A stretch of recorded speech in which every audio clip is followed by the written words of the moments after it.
Not long after Jesus began teaching and healing people, crowds started to follow him everywhere. They came from different towns and villages, bringing their questions, their hopes, and their struggles. Many of them had seen him heal the sick.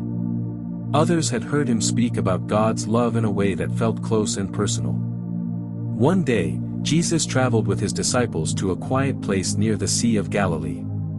He wanted to rest with them for a while. But when the people heard where he was going, they followed him.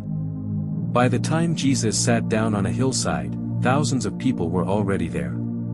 Jesus looked at the crowd and felt compassion. He did not send them away. Instead, he taught them and spent the day caring for them. The sun slowly moved across the sky, and before anyone realized it, evening was coming. The disciples began to worry.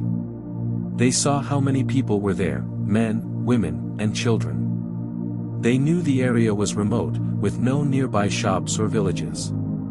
They came to Jesus and said, "The people are hungry.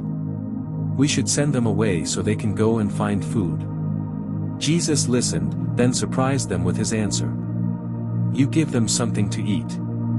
The disciples were shocked. They looked at the crowd again. Feeding so many people seemed impossible. They did not have enough money, and there was no food nearby. One of the disciples, Andrew, spoke up.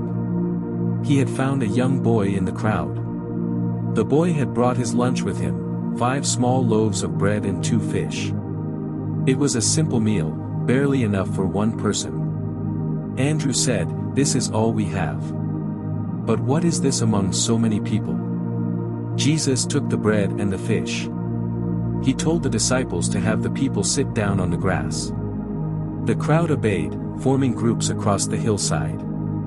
There were about 5,000 men, not counting women and children.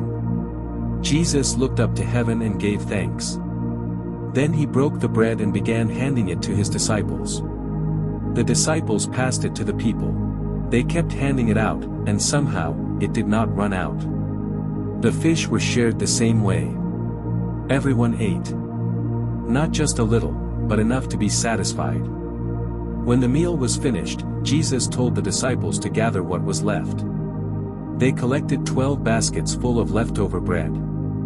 There was more food after the meal than there was at the beginning. The crowd was amazed. They had seen something they could not explain. A small meal, offered in faith, had become more than enough for everyone. But Jesus knew that the miracle was not just about food. It was about trust. The disciples had focused on what they did not have. Jesus focused on what was already there.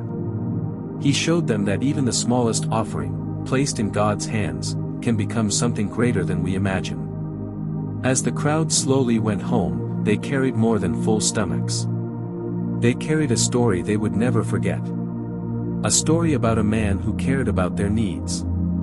A story about a miracle that began with a simple act of sharing. The story of the bread and the fish reminds us of something important. When we feel like what we have is not enough, whether it is time, strength, hope, or resources, we are not asked to have everything figured out. We are simply asked to offer what we have. And sometimes, that is where miracles begin.